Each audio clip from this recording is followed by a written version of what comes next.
Rain had been falling since dawn, turning the land into a quagmire.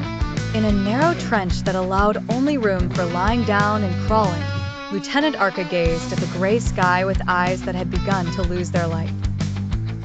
In his hand, a worn letter that had been soaked, its ink starting to blur.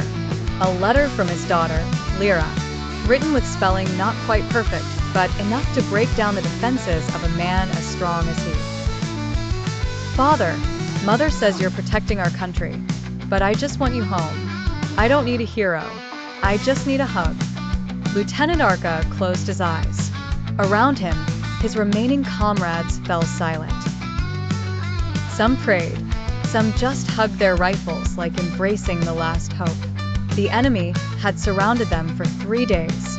They were out of food, ammunition, even strength, but none wanted to surrender.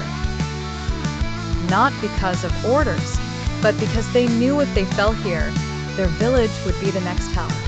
If I don't return, Arca whispered to the letter, at least you'll know, Lyra, that your father tried.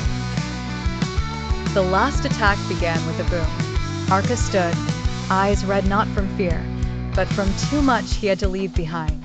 He advanced, not as a lieutenant, but as a father, as a husband, as a man brave enough to lose everything, as long as those he loved remained alive. The war ended 5 days later, without victory, without celebration. But among the ruins, a small child ran in the village's meadow, holding a dried, wet letter. Her mother said, "Your father may not have returned, child, but because of him, we are still here."